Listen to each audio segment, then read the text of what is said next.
Farmers in America had a surplus of food. This caused the prices to go down and farmers to become poor. America put a tariff on European farm goods and as a response, Europe did the same. America made lots of loans to European countries. Europe found it hard to pay back the money. Many families relied on loans from a bank. Soon these people stopped buying goods, and that caused less money to go into the market. This pattern kept on repeating itself until it led to the Great Depression.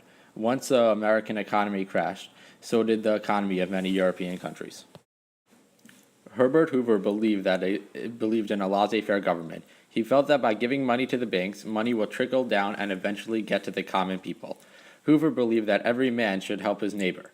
Hoover didn't want to destroy America's foundations, but he couldn't do anything because his plan as president needed money. Since he didn't know how to get out of debt, people started to hate him. When the elections came, Franklin Delano Roosevelt was an inspiration to the people and gave them hope, so they voted him president in 1932.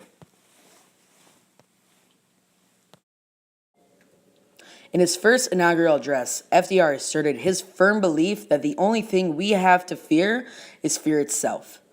As FDR provided leadership, most Americans placed great confidence in him. He supported the New Deal. Roosevelt supported direct federal aid, tightened the government control over many industries, and was in favor of deficit spending, in his hope to jumpstart both consumer confidence and the economy. A lot of Americans, for the first time, emigrated to other countries. The Great Depression shaped modern policies of economics for the United States government. The gold standard was temporarily disbanded to cut and try and end deflation. Business leaders in each industry set regulations which ended what was called the cutthroat competition.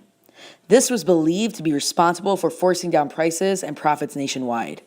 Franklin, as part of his New Deal, created the Nation Recovery Administration, or the NRA.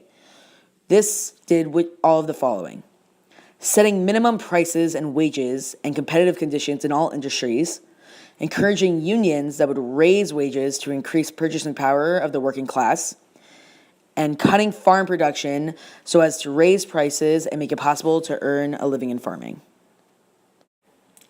In 1934 to 1936, Franklin started Social Security, the Works Progressive Administration, WPA, a national relief agency, and through the National Labor Relations Board, a strong stimulus to the growth of labor unions. In 1934 to 1936, during what the U.S. Department of State calls the Second New Deal, Roosevelt and his party added Social Security. Unemployment fell by 2/3 in Roosevelt's first term, from 25% to 9%, 1933 to 1937, but fell continually until the war. By 1943, during World War II, all of the relief programs had ended, with the exception of Social Security. By 1937, Franklin tried breaking up big trusts, but to no avail.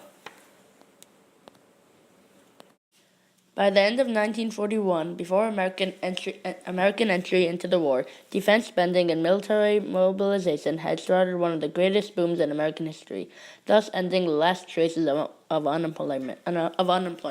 People were once again had jobs. The war got us started on the way to the Great Depression, and war got us out of it for the time being.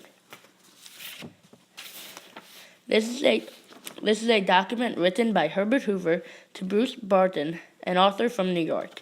Hoover is saying that the American people are starting to not like the New Deal and are becoming unsettled and more radical. And if they continue on this course, they will become like an American version of Hitler Maximo.